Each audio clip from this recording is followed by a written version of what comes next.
Hi friends, welcome back to my channel. ఈ స్టోరీకి writer SNMR Sridhar గారండి. శ్రీధర్ గారి అన్ని స్టోరీస్ కి కాపీరైట్స్ వర్తిస్తాయి.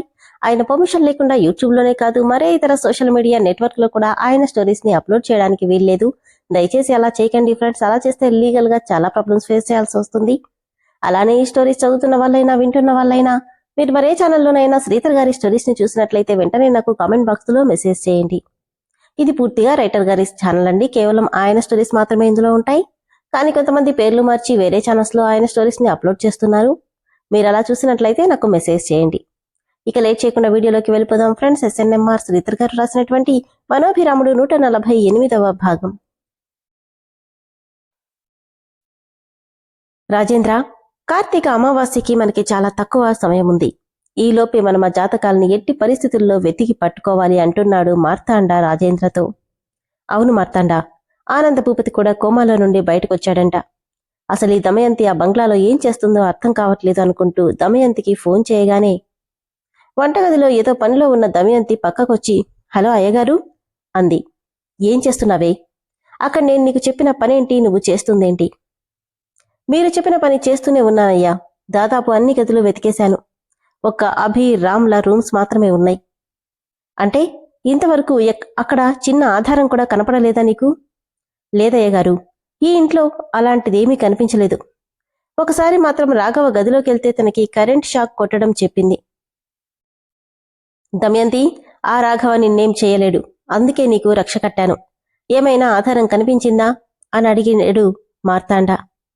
ఆధారం అంటే అయ్యగారు అంటూ ఏదో గుర్తు చేసుకున్న దమయంతి మొన్నొకరోజు బంగళా వెనుక వైపున్న డోర్ ఓపెన్ చేద్దామని వెళ్తే అక్కడి నుండి గబ్బిలాలొచ్చి మీద పడ్డాయి. ఏంటి, గబ్బిలాలా? అవునయ్య గారు, భయపడిపోయాను. అరుంధతమేమో అక్కడ పాము పుట్టలు కూడా ఉండే అవకాశం ఉందని చెప్పడంతో ఇక అటువైపు వెళ్ళలేదు. అంటే మార్తాండ, ఖచ్చితంగా ఆ జాతకాలు అక్కడే ఉండే అవకాశం ఉంది. దమయంతి, నువ్వు ఖచ్చితంగా అక్కడికి వెళ్ళు. అలాగే అయ్యగారు, ఈసారి ఖచ్చితంగా వెళ్లడానికి ప్రయత్నిస్తానని చెప్పి ఫోన్ పెట్టేసింది దమయంతి. దమయంతి చెప్పిన ఆ గదిలో ఏముంటాయి అని మార్తాండ అంటే, ఆ బంగళాని నేను నా చిన్నతనంలో చూసిందే మార్తాండ. మా పూర్వీకులు ఉపయోగించిన వస్తు సామాగ్రి తప్ప ఇంకేమీ ఉండకపోవచ్చు. కానీ నాకెందుకో అక్కడే ఏదో ఉందనిపిస్తుంది అన్నాడు మార్తాండ. కృష్ణ, నీకోసం టీ తీసుకొచ్చాను అని రాధ అంటే వద్దన్నాడు అభి. ఏ, మీ ఆవిడిస్తేనే తాగుతావా? నేనిస్తే తాగవా? సైలెంట్గా కప్ తీసుకొని సిప్ చేశాడు ఆ మాటకి. ఎలా ఉంది? మను చేసినట్టుగా లేదు. ఎందుకంటే నువ్వు మనువి కాదుగా, రాధవి మాత్రమే అని అభిరామంటే కోపంగా చూసింది రాధ. ఎందుకలా చూస్తున్నావు రాధా? నేను చెప్పింది నిజమే కదా? అవును, నేను మనుని కాలేను. కాని మను కూడా ఈ రాధ కాలేదు. అది సరే కాని మొన్నేదో మాట్లాడాలన్నావు నాతో. ఇంతవరకు ఏమీ మాట్లాడలేదే? అవును, మాట్లాడాలి అని చుట్టూ ఒకసారి చూసి అందరూ ఎవరి పనుల్లో వాళ్ళు అక్కడే ఉండడంతో ఇప్పుడు కాదు అని చెప్పి కప్ని పక్కన పెట్టేసి వెళ్లిపోయాడు అభిరామ్. అక్కడే ఉండి వీళ్ళిద్దరినీ గమనిస్తున్న ఆనంద్, ఏం జరుగుతుంది వీళ్ళిద్దరి మధ్య? అందరిలోనూ నేను లేచానన్న సంతోషం కనిపిస్తుంటే రాధ ముఖంలో నిర్లిప్తత తప్ప ఇంకేమీ కనిపించట్లేదు. కృష్ణ మాటల్లో ఏదో నిగూఢార్థం కనిపిస్తుంది.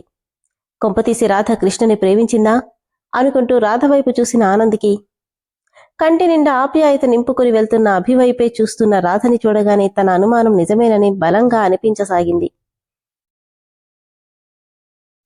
నాన్నా, వైషు కోసం ఒక సంబంధం చూశానని చెప్పాడు ధనుంజయ భూపతి. అలాగా, అబ్బాయి గురించి వివరాలన్నీ తెలుసుకున్నావా? తెలుసుకున్నాను నాన్నా, చాలా మంచి కుర్రాడు. వాళ్ళది కూడా జమీందారీ కుటుంబమే. నాకన్ని విధాలా నచ్చాడు. రేపే వాళ్ళు పెళ్లి చూపులు చూడ్డానికి వస్తామన్నారు అని ధనుంజయ చెప్తుంటే విండో దగ్గర నుండి ఇదంతా వింటున్న వైషు కొయ్యబారినట్టే అయిపోయింది.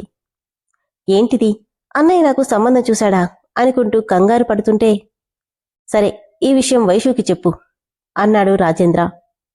ఆల్రెడీ తనంతా వింటుంది నాన్నా. ఏం వైషు, అంతా విన్నావు కదా? రేపే నిన్ను చూసుకోవడానికి పెళ్లి వాళ్ళొస్తున్నారు. వెళ్ళి ఏ చీర కట్టుకోవాలి, ఏ నగలు పెట్టుకోవాలని సిద్ధం చేసుకో అని వార్నింగ్ టోన్తో ధనుంజయ చెప్తుంటే భయపడుతూ అక్కడి నుండి వెళ్లిపోయింది వైశాలి. ఆనంద్ లేచినప్పటి నుండి ఒకవైపు సంతోషం ఎంతలా అనిపిస్తుందో మరోవైపు మీనాక్షి అనుభవిస్తున్న శిక్ష తలుచుకుంటే నీకు తెలియకుండానే 20 ఏళ్లుగా తప్పు చేస్తున్నావంటూ తన అంతరాత్మ తనకే ఎదురు తిరుగుతున్నట్టు అనిపించసాగింది గాయత్రికి. అక్క ఎక్కడుంది? ఇప్పుడేం చేస్తుంది? ఒకసారి అభిని కనుక్కోమని చెప్తే ఇన్ని రోజులు లేంది ఉన్నట్టుండి ఎందుకు అని అడుగుతాడేమో. ఏం చెప్పను అని తనలో తనే సతమతమోసాగింది గాయత్రి. అభి ఇంటికొచ్చేసరికి మను ఎక్కడా కనపడలేదు. వాష్రూంలో సౌండ్ వస్తుండటంతో నవ్వుకొని మాక్బుక్ ఓపెన్ చేశాడు.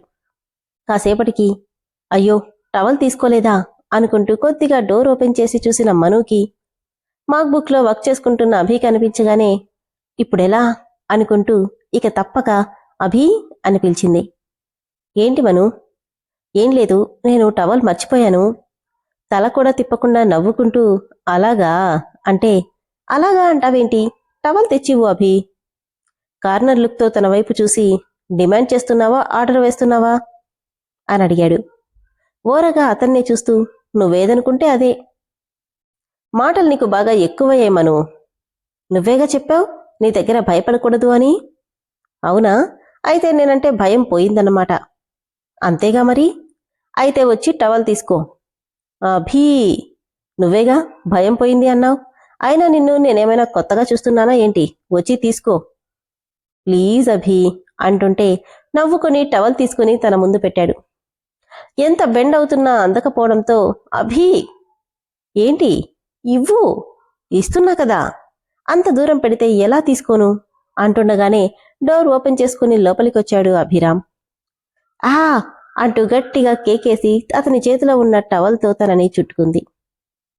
ఏయ్, నువ్విక్కడికి ఎందుకొచ్చావు అంటూనే తన నడుం చుట్టూ చేతులేసి దగ్గరికి లాక్కుని ఇద్దరి నుదురులు ఢీకొట్టి ఎందుకంటే ఇద్దరం కలిసి సరిగంగా స్నానాలు చేద్దామని అని మైకంగా చెప్తుంటే కంగారుగా అతనికి దూరం జరిగి కలిసా? ఏమొద్దు, నేను చేసేశాను అంటూ వెళ్లబోయింది మను. వెళ్లకుండా ఆమెను గట్టిగా హత్తుకుని ఎక్కడికెళ్తున్నావు? సిగ్గుతో కళ్ళు వాలిపోతుంటే నాకేదోలా ఉందభి.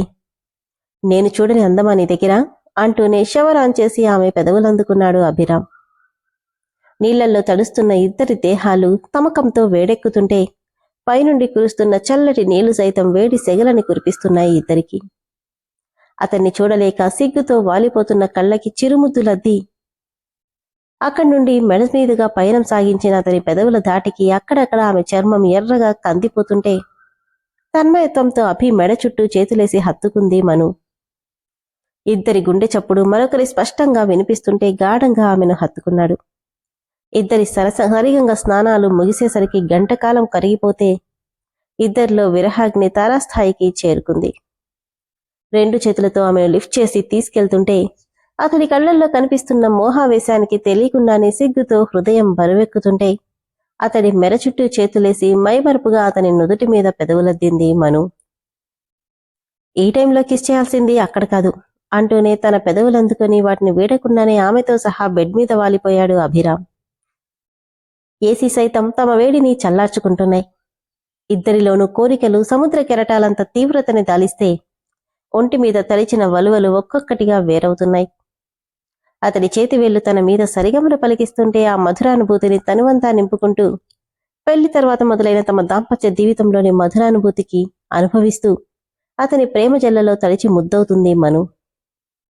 తన జీవిత గమ్యాన్నే మార్చేసిన తన జీవిత భాగస్వామిని అనువనువు తన వశం చేసుకుంటూ మొదటిసారి తన వల్ల కలిగిన బాధని అనువంత కూడా కలిగించకుండా పూర్తిగా తనలో ఐక్యం చేసుకున్నాడు అభిరామ్.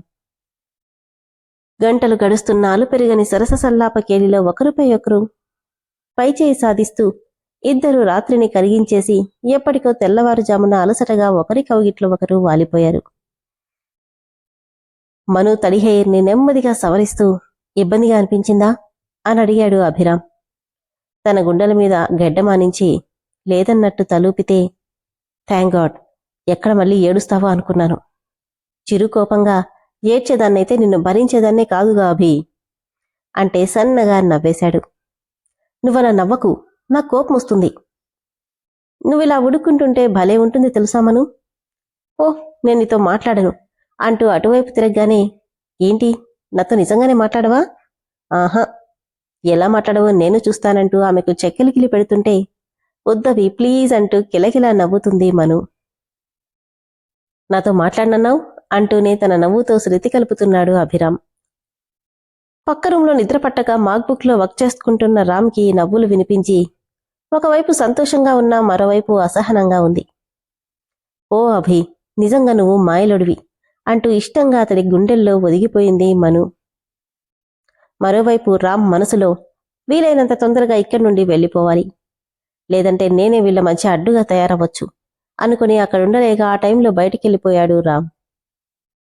ఇదే టైంకి ఏంటో నా రాకుమారుడు నా వైపు కూడా చూడ్డం మానేశాడు.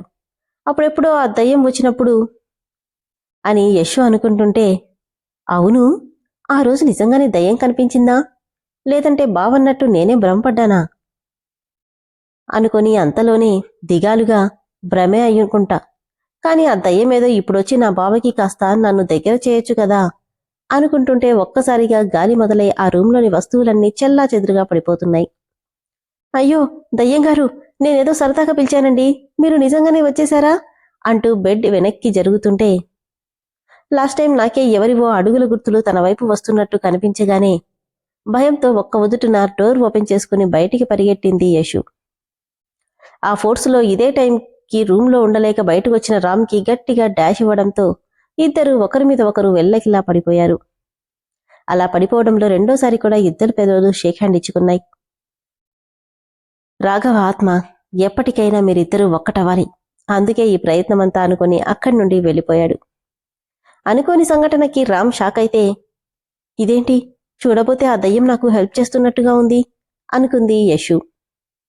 కోపంగా యశుని ఒక్క నెట్టు నెట్టేసి లేచి నిలబడి, ఓసే తింగరితానా, అర్ధరాత్రి పూట గజ్జల గుర్రంలా ఇప్పుడు పరుగులేంటి అంటే బావా, అది రూంలో మళ్ళీ దయ్యం కనిపించిందా? అంత కరెక్ట్గా ఎలా చెప్పావు బావా, నిజంగానే దయ్యం వచ్చింది, అందుకే పరిగెత్తుకుంటూ వచ్చాను. అసలైన దయ్యానివి నువ్వుండగా ఆ దయ్యం నిన్నేం చేస్తుంది, అసలే చిరాగ్గా ఉంటే ఇంకా చిరాకు పుట్టిస్తున్నావు అంటూనే అక్కడి నుండి బయటికెళ్ళిపోయాడు రామ్. ఏంటి కన్ఫ్యూజన్, ఈ దయ్యం నిజంగానే నాకు హెల్ప్ చేస్తుందా అంటూ తలగొక్కొని, అయినా ఈ టైంలో బావా బయటికెందుకొచ్చాడు అనుకుంటూ బావా బావా అంటూ తన వెనకే పరుగులు పెట్టింది యశు కూడా. తన పక్కనే నడుస్తూ, బావా అనుకోకుండా మన సెకండ్ కిస్ కూడా జరిగిపోయింది కదా అని మెలికలు తిరుగుతుంటే సీరియస్గా ఓ లుక్ ఇచ్చాడు. కాకపోతే మనిద్దరికీ తెలిసి జరుగుంటే అది ఫ్రెంచ్ కిస్ అంత డీప్గా ఉండేది బావా. ఇప్పుడు నోరు మూసుకుని ఇక్కడి నుండి వెళ్ళలేదంటే నా చేతిలో చస్తావు, హాయిగా చచ్చిపోతా బావా. కాని ఈ అర్ధరాత్రి పూట నువ్వు ఇలా తిరుగుతున్నావేంటి? మనసు బాలేదు అందుకే తిరుగుతున్నా. మనసు బాలేకపోతే దానికి మందేయాలి బావా, అంతేకాని ఇలా తిరిగితే అది బాగోదు. మందా? మనసు కూడా ఎక్కడైనా మందుంటుందా?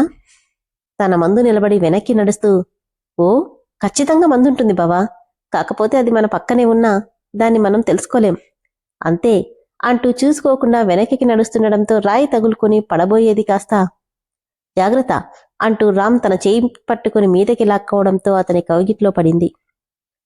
దూరం జరపబోతుంటే తన మెడ చుట్టూ చేతులేసి వెన్ను మీద నిమురుతూ, మనకొకటి దూరం అయ్యింది అంటే అది మనది కాదని అర్థం బావా, అది దక్కలేదని కుంగిపోవడం మూర్ఖత్వం. నా బావ పోయిన దాని గురించి బాధపడే వీక్ పర్సన్ కాదు. నిన్ను ప్రేమించిన అమ్మాయి నీకు దక్కకపోయినా తన సంతోషాన్ని కోరుకునే నీ మంచి మనసు ఎవరికుంటుంది? నాకు నువ్వంటే నిజంగానే చాలా ఇష్టం బావా, ఎంత అంటే ఇంత అని చెప్పలేను. కాని నువ్వు కోల్పోయిన ప్రేమకి తిరిగి ఆ ప్రేమని నేను అందివ్వగలను. లవ్ యూ బావా అంటూ బుగ్గ మీద ముద్దు పెట్టి నవ్వుతూ వెళ్ళిపోతుంటే తన చేయి పట్టుకుని ఆపేశాడు రామ్. ఏమైందన్నట్టు వెనక్కి తిరిగి చూడగానే సీరియస్ టోన్తో, నేనొక అమ్మాయిని ప్రేమించానని నీకెప్పుడూ చెప్పలేదే, మరి నీకెలా తెలుసు అనగానే, చచ్చాను, ఏదో చెప్పేసేశాను, ఇప్పుడెలా? నిన్నే అడిగేది. ఏం లేదు బావా, ఎప్పుడు డల్గా ఉండే నీ మొహం చూసి లవ్ ఫెయిల్యూర్ అని ఎక్స్పెక్ట్ చేశా అనగానే డౌట్గా చూస్తూ, నిజం చెప్పు అంటూ మణికట్టుని గట్టిగా ఒత్తేస్తున్నాడు. నిజం బావా, ఎప్పుడు మూడీగా ఉంటావు కదా, అందుకే గెస్ చేశా అంతే అంటూ తనని విడిపించుకుని ఫాస్ట్గా అక్కడి నుండి వెళ్ళిపోతుంటే వెళ్తున్న తన వైపే చూస్తూ ఏదో ఆలోచనలో పడ్డాడు రామ్. ఇప్పుడేం చేయాలి? అన్నయ్య నాతో ఒక్క మాట కూడా చెప్పకుండా నాకు పెళ్లి సంబంధం తీసుకురావడమేంటి? కళ్ళల్లో ఆగకుండా కన్నీళ్ళొస్తుంటే ఇప్పుడేం చేయాలి? వెంటనే ఈ విషయం ప్రమోద్కి చెప్పేస్తాననుకుంటూ ఫోన్ ఆన్ చేయబోతుంటే క్షణంలో ఆ ఫోన్ని లాగేసుకున్నాడు ధనుంజయ. ఆశ్చర్యంగా చూస్తుంటే ఎవరికి కాల్ చేస్తున్నావు వైషు అని అడిగాడు. అది నా ఫ్రెండ్ కన్నయ్య. అంటే ఆ రాధేనా? తడబడుతూ అవునన్నట్టు తలూపింది. నీకు ఆల్రెడీ చాలాసార్లు చెప్పాను వైషు, ఆ రాధ మన దగ్గర పనిచేసే మనిషి. దాంతో నువ్వలా ఫ్రెండ్లీగా ఉండడం నాకేమాత్రం ఇష్టం లేదు. ఈ ఫోన్తో కూడా నీకు అవసరం లేదు. ఇది ఇక నుండి నాతోనే ఉంటుంది. రేపే నిన్ను చూసుకోవడానికి పెళ్లి వాళ్ళు వస్తున్నారు కాబట్టి పెళ్లికొడుకు గురించి ఆలోచించు. అన్నయ్య నా ఫోన్ చెప్పానుగా, ఇక నుండి ఈ ఫోన్ నాతోనే ఉంటుందని చెప్పి ధనుంజయ వెళ్ళిపోతుంటే, కాని ఎందుకన్నయ్యా? ఆమె వైపు సీరియస్గా ఒకసారి చూసి అది నీకు అనవసరం అని చెప్పి వెళ్ళిపోయాడు ధనుంజయ. అంటే అన్నయ్యకి నా ప్రేమ విషయం తెలిసిపోయిందా అనుకోగానే ఒళ్ళంతా చెమటలు పట్టేశాయి వైషుకి. విన్నారు కదా ఫ్రెండ్స్, ఎపిసోడ్ ఎంత బాగుందో కదా. ఇద్దరు పేర్స్ రొమాంటిక్ మూమెంట్స్ని ఇచ్చారు ఈరోజు రైటర్ గారు. నాకైతే ఎపిసోడ్ చాలా బాగా నచ్చింది. మరి మీకెలా అనిపించింది? వైషుకి జరగబోయే పెళ్లి చూపులు ఆపేస్తాడా, లేదంటే అన్నయ్యలుగా అభి రామ్లు వచ్చి తనని సేవ్ చేస్తారా? ఏం జరుగుతుందో అనేది తదుపరి ఎపిసోడ్లో తెలుసుకుందాం. అలానే ఫ్రెండ్స్, స్టోరీ అయితే చాలా ఇంట్రెస్టింగ్గా ఉంది కదా. స్టోరీ నచ్చిన వాళ్ళు దయచేసి ఇమ్మీడియట్గా మెంబర్షిప్లో జాయిన్ అవ్వండి. Thank you.